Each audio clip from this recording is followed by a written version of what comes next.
Hello and welcome back to our Twitch channel, or welcome for the first time if you've never joined us before. This is another live stream.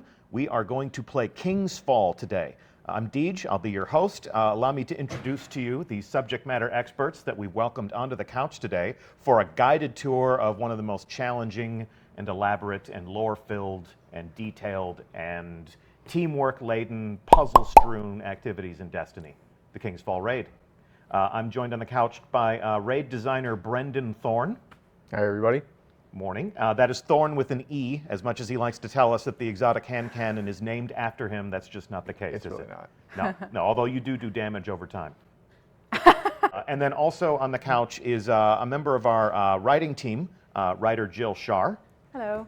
It's awesome to have you both here. There's no one thing at Bungie that happens in a vacuum with just one person doing it, aside from perhaps my sweet tweets, but that really relies on all the sweet art that I can put out on those tweets, so that doesn't even count. Yeah. But the raid team, you are speaking for the raid team today. How many? Well, we won't ask that question. There's a bunch. There's a bunch. There's a bunch of people on the raid team, Yeah. and we have embedded testers who are going to be playing the raid today. Okay. They work very, very closely with us. We can thank them for having a relatively bug-free experience, which is phenomenal. I think we can make that so boast. pleased with that. Yeah. Jill, talk to us a little bit about yourself. First of all, when did you join Bungie? I've been at Bungie for a little over a year now. Got here just before House of Wolves. Okay. And you'll be representing the work done by the writing team to take the puzzles and the encounters in the raid and add to them some fiction, some lore, so that it fits into the world of Destiny and helps tell that story. Yes, so the raids in particular in Destiny are very design-driven activities. And then during that process of the design, the writing team will come in and look at what's happening, look at the puzzles and the world that's being built. And we like to look at the rules, the mechanics of the raid, of the world of the raid, and say, okay, we're going to look at this as if this is the real reality, and what would be the culture, the stories, the characters of such a world with such realities, right? What would these characters who live there call these things? What would Guardians who come from a very different culture and world call them when they come in and look at them for the first time? So definitely very design driven, and then we let the design be the world and work with the team to describe it. Cool. All right. Well, with that, let's begin the raid. Whenever we develop an encounter, we start with the overall theme of the raid, which in this case is obviously we're trying to kill Oryx and invade his evil cathedral. Yes. And then we come up with sort of an experience goal or a statement for every encounter, and that informs all of our design decisions, it informs the mechanics, and it helps guide the writing process. And mechanically speaking, we thought it would be fun to try to capture that feeling of running a football through a gauntlet. And the designer that worked on it, Stuart Monsky, he thought it would be fun to interject some humor in here. So we do things like we'll put the phalanxes right next to a bridge, and he placed some of the keys over a pit, so you got to watch your friends plummet to their death. It was supposed to be more low stress, kind of a warm up encounter to the raid, not to be overly punishing. Yeah. And Jill, since we don't make a football game, talk to us a little bit about the actual ritual, in the reality that the Guardians understand, as you were talking before. Yeah. What's actually happening here in the world of the game? So right now players are entering the Court of Oryx, and the way the court works is that the Hive as a culture, their only method of organization is violence. It's just who is the strongest. You become stronger by killing those who are weaker. That's their whole hierarchy, religion, ethos. So Oryx, as the king, needs to be someone who, like his door is always open for challengers, essentially. And if he can't defeat the challengers who come to him on a regular basis, then it is right that he would no longer be the king, according to their belief. But the king he is has dead, remained. long live the king. Exactly, yeah. So actually, one of the strikes in Taken King involves another character, Alakul the Darkblade, who had tried to challenge Oryx and failed, and saw what happened to him. So the players are. So he's cool with you invading. This encounter, what you're doing with the orbs, kind of, I like to think of it as, I think in medieval times, if knights were open to being challenged in a joust, they would hang their shield outside of their tent, and then other knights could go and bang on the shield to let them know they wanted to have a fight. And so this encounter is kind of like the Guardians going up to Oryx's tent, and they bang on the shield to let them know that they're coming. Before the show, we discovered that Jill majored in medieval studies in did. college, which is a perfect fit for this sit-down. Very useful, turns out. Very useful, especially at this moment, because so many of the themes in The Taken King, I mean, the title itself is very feudal in nature. And in King's Fall, you know, I mean, we're committing regicide here again. And even the art, it's very, very inspired by medieval architecture, the cathedral. so, new encounter. Talk to us about this one. So this is, we called it internally just platforming because that's what it was. Yep. To sort of answer your previous question about how do we iterate, how much does this change? Sometimes we have a very, very clear picture of what we want. In this case, we knew that we wanted players jumping from cutter to cutter. This awesome platforming puzzle to get through this massive space. And we always knew that we wanted this to be sort of in this hangar bay that would remind you that you are actually aboard this enormous ship in space. And I love the skybox being able to see out there. And in many cases when we iterate, we'll start off, and sometimes it gets easier over time. Like this particular encounter was cut in half. It was twice as long, but it took so long and it could get frustrating for people. So we reduced it by 50%, and I think it actually turned out pretty satisfying. So Jill, talk to us about the world of the game again. You know, we're here, we see these ships milling about in this space. Not only does this give us a better sense of the enormous scale of the Dreadnought, but really, what are we looking at here? Yeah, I think this is an area where the art really speaks for itself. The amazing world artists, environmental artists at Bungie, we get the sense that, I mean, Oryx is an invading force. He's an occupier. He's come to take over our solar system, and we're in his hangar bay full of the ships that he's been sending out. I mean, we've all seen these cutters, arrive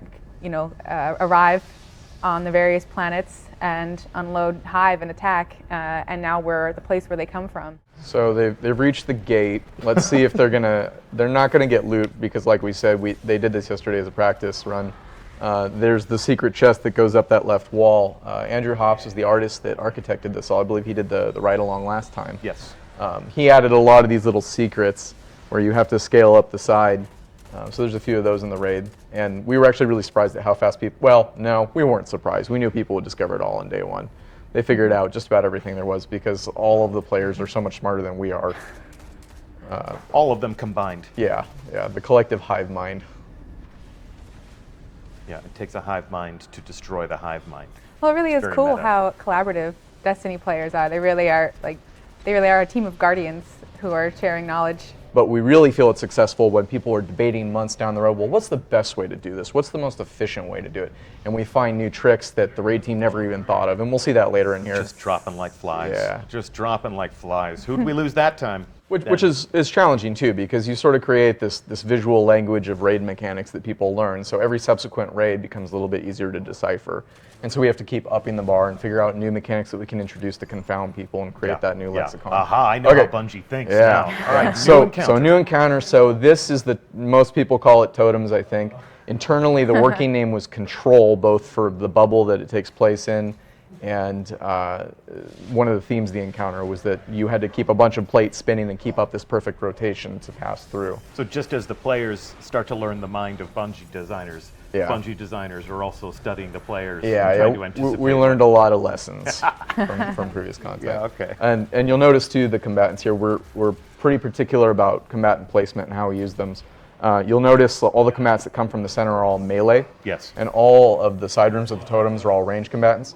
So if you were getting killed, you know exactly why you died. You got killed by a thrall, well, the guys in the middle weren't doing their job. You had one job. You had one job to kill your ads, and you didn't do it. That's a classic line. Yeah, from I our misspoke. own playtests. We do have a ranged combatant. We have the wizards in the middle, and the reason for those are to exist as combat call-outs and to make sort of a cadence to the raid, a pattern that you have to learn. We talk a lot about player feedback, and even in the previous encounter, you know, when you think about when those ships are going to appear or when those ships are going to disappear, even if it's just so much as like a lighting effect or a sound pip, you know, you give people a little bit of a hint. So how does that happen? How does the writing team understand the raid and understand the essential challenge or the experience there and say, oh, I know how we can feed them the breadcrumbs they need to arrive there? When you play the King's Fall raid, you are the first guardians who are facing Oryx. There's no tour guide saying, like, let me explain to you what this is. You have to piece everything together, like Indiana Jones style, like detective work a little bit, looking around at these strange sounds and architectures and try to figure out what's happening. And to your point, in the football encounter, sort of turn Oryx's rituals against him. You know, if Oryx is going to stand on his dreadnought and essentially say to the entire Hive race, come at me, bros. You want to be the king, you can come at me, bros. And the Guardians show up and they're like, we love football, we're happy to come at you. So, the fact that you're creating this fictional world where there are these rituals on board the Dreadnought, there are these ways in which the Hive conduct their caste system or organize their forces, and the Guardians can say, we can play these games too, is pretty interesting. And if you'd been here yesterday, you would have seen such loot. We're just going to keep saying that. Yeah, we'll They remind didn't get any latecomers. loot. They played last night. So keeping with what we talked about earlier, at this point you're still sort of following the Hive rituals as they exist, right? You're going through the process that the Hive have established of how one challenges the king, and so you've met Oryx's war priest, who's there to test you to see if you are. I mean, before we got into this bubble, you saw the incident string. The war priest has deemed you worthy. Yes. So you come in and he starts testing you, and you have to prove your worth through your combat skills, through your ability to kill. Right, and after this is where we'll start to talk about places where Guardians start to use their light, basically their unique power to start to upend Hive rituals. But here's very much you're playing Oryx's game here. And this aura that we're using, this is an extension of the aura theme that we touched on. We're teaching them to use it in a little bit different way. Previously, it was a protective aura, which you'll see get a call back later in the raid. Now it's an offensive aura. And actually, when we were first developing this, Gavin Irby, the lead raid designer for King's Fall, it was called Drowned in Blood, mostly just because he's a Slayer fan. Oh, actually, we one of the reasons that was changed is because as a T-rated game, we actually can't use the word blood in terms of like gore. Yeah. If blood appears, it'll you can say it in terms of like your bloodline of your family, etc. But Also one of the design pillars for Destiny, to never be grotesque, to be a bright and hopeful world. Right, and so- Definitely post-apocalyptic, maybe hideous, in a beautiful way, but Right. never nasty. right, you're the hero. And then that, actually the string Brand of the Initiate was something that we agonized over a lot because they're really trying to give that clue of what's happening. How He's you're testing you, seeing if you're worthy to pass on. yeah, and you have to actively pick up that torch. You can't have a game of chess without the bishop. So to think that Oryx has a member of the clergy that he commits to the fight is kind of an extension of that Yeah. feudal metaphor. So now we're Running lost through the inside maze. the castle. Yeah, running through the maze. Any castle has secret passages, has hidden catacombs. So is that sort of the mood that you're looking Yeah, to create that's what here? we were going for here. We hid some treasure here, and in the interest of time, we're skipping the puzzle in here, which I think players figured out pretty quickly, which is amazing. This is actually one of my favorite lighting areas in the game. I think the lighting team is fantastic. Like, players just would not recognize the spaces prior to getting the lighting passed on them. It creates a lot of mood and texture to everything the artists do, and I hope that people appreciate how effective it is here. So Golgoroth, the inspiration was we wanted to fight a giant boss in a tiny little room. And the space is actually pretty huge if you were to look at it objectively, but he sort of dwarfs it. And another thing we wanted the concept of taunting, which is a really familiar mechanic to MMOs if you play those. Yep. Good dodge. Oh. Spoke too soon. Yeah. Good dodge. Do a good job. Do a good job. And some of the things we did on this fight, like the 6 orbs that you bring down, early iterations, they would spawn in random locations, and the taunter sort of had to drag him into position. But we found that randomization could make you get these really unfortunate placements, and it would feel really frustrating if you just didn't get the optimal orb placement. Internally, when we did this, we did a 6 orb strategy with 2 taunters, one on either side. And it worked fine, and we did it internally. And then players discovered, well, you don't need to do that. We can just do 1 orb at a time. And lo and behold, it was way more efficient. And so that sort of became the de facto way of doing it. And the raid team went, hey, this is easier. So we do it that way now. You were mentioning that Golgoroth is sort of a protector of these orbs, and that he makes sure that they're in a safe place. Why are they so valuable? Yeah, because the orbs are light. The Hive devour light. They consume light to feed they have the lore of the Hive is that they've made a sort of horrible pact with these worm gods, and they have to always be killing to feed their worm gods, or else the hunger will kill them. So the way that Oryx survives is that there's this sort of that system of violence creates this tithing system almost up to him of where the death that his underlings kill, and then the light that they eat gets tithed upwards. So this is Oryx's light seller almost. We can see some changes in the world art design. Talk to me about that. Well, the directive here was just sort of that you were getting closer to orcs, and so it was getting more Taken-y. This right here, this is my favorite thing in the transept.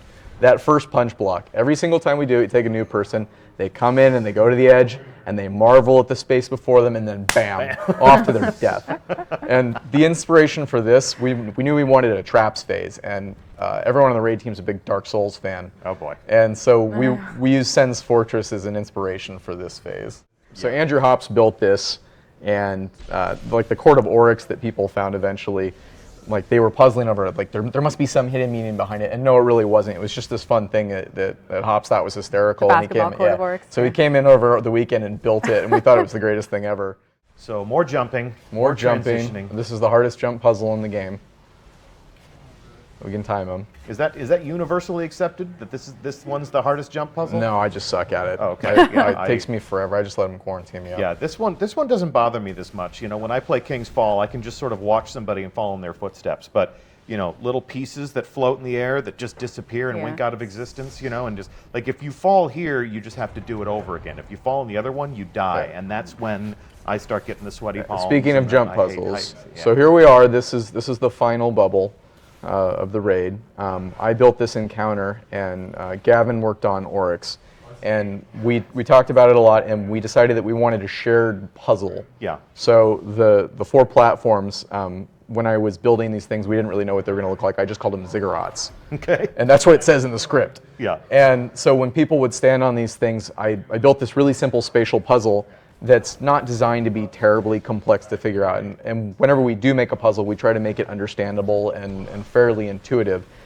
It's the execution that's supposed to be hard. And people can debate about the best way to accomplish it. We don't want something that's just like, I don't even understand what I'm looking at here. Talk to us a little bit more about the royal family, if you will, Jill.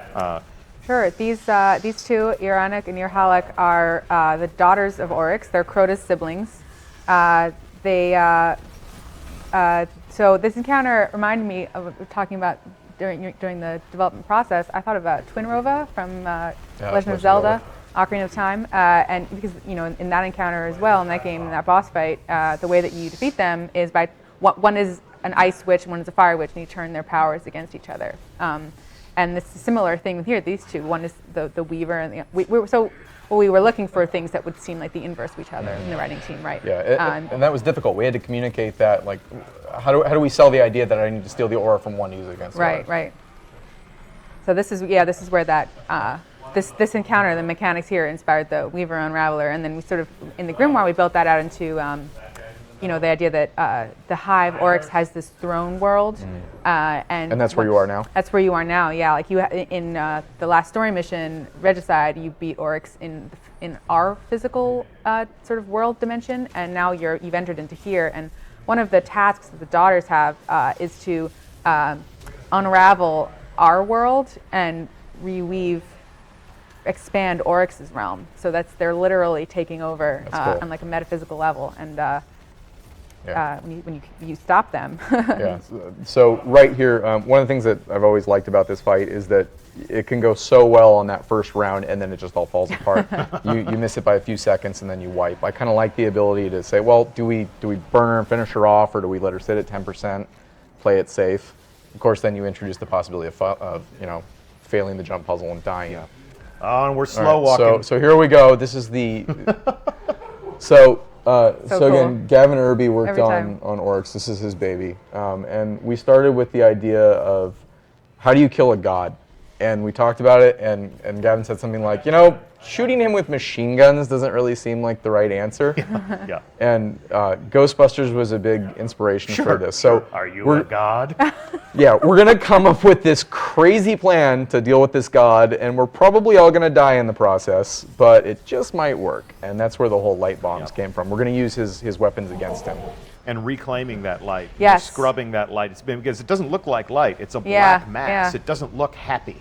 When you think of light, you think of a sunrise, or you think of, And truth or purity. This does not look like any of those things. Yeah, that's how powerful Oryx is, and then that's how powerful your light is to reclaim it. There's so many different layers of fiction that are not immediately apparent to the player when they first go through this experience. There are things like in the It's Books of Sorrow, is it not? Yes, Books of Yeah, Sorrow. so that's a great guide for somebody who's actually sat down and committed to reading all of the cards and really understanding the culture of the Hive. It gives them an additional layer of understanding of the world, not something they need to beat the raid. We don't publish a tactical manual or an instruction booklet. It's really all player feedback and problem solving. But it was Seth Dickinson, one of the writers, he's also a fantasy and sci-fi novelist. He's great. He wrote the Books of Sorrow, informed a lot by, again, the design of the raid and the way that we've developed the Hive. The Books of Sorrow are a look into where Oryx comes from, and who else is around him, not just Crota and the So sisters. this part, we call it the Thunderdome internally.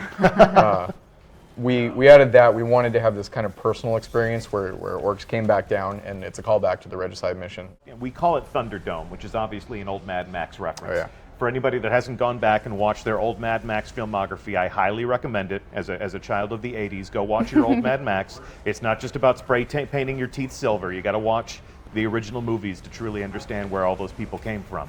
But Thunderdome is, the idea of sort of an arena. It's a place to go in and spar, and only one victor leaves. In the world of the game, in the Guardian reality, what is the Thunderdome? Like, where did they just go? Yeah, Oryx's throne world, a close pocket of Oryx's throne world. He tries to, the feeling that what he's doing is pulling you in to intimidate you, but it also ends up backfiring on him because now you're close enough to attack him. Yeah. So that is, in essence, his purest form? Is that his final form? Yeah. Or his most vulnerable form? All right, we've nearly completed it. Like the Warlock strategy of sacrificing yourself on hard mode, that's something that I don't think we ever did it internally, and then we sort of realized players figure out, hey, you can just neutralize the slam by doing that. I went, oh, that's amazing. So we started doing it. And a lot of these strategies, people say, oh, well, that's cheating, or you're circumnavigating a mechanic.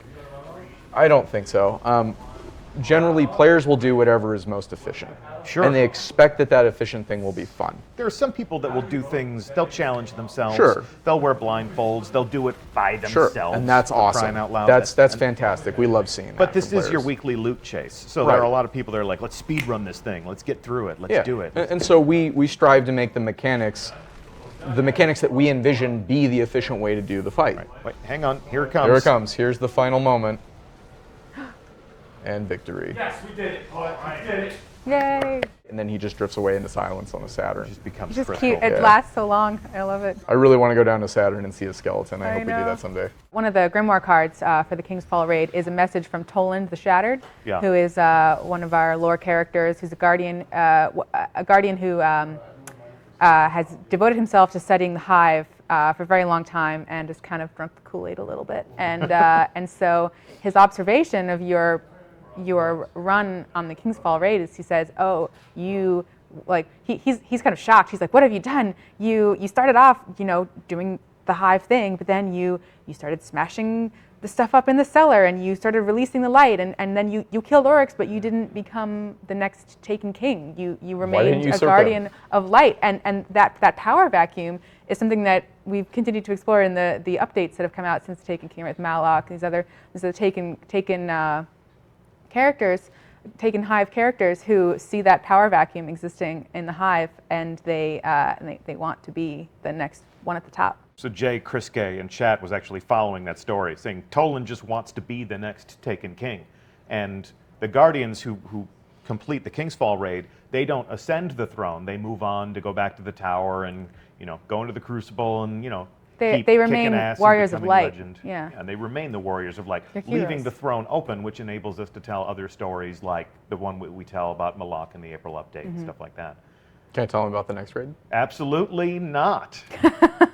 But you do still work here, and you are still working with the team upstairs. There's a full raid team creating experiences just like this one. So who knows, maybe someday. But it is not this day. This day was all about just enjoying this raid. Thanks so much to the Brave Fire team who was able to complete the raid in just under guys. an hour. Well done, everyone. We salute you. And help me out with this again. That was Cosmo. That was Travis Dorsey. That was Chase Christian. Got it. And then not on screen, but also brave, was Dylan Gaffner, Dave Petty, and Brandon Bjarnason. So thanks so much for putting on a great show, and thank you, our audience, for enjoying that show. Thanks for playing. Yes, you complete us.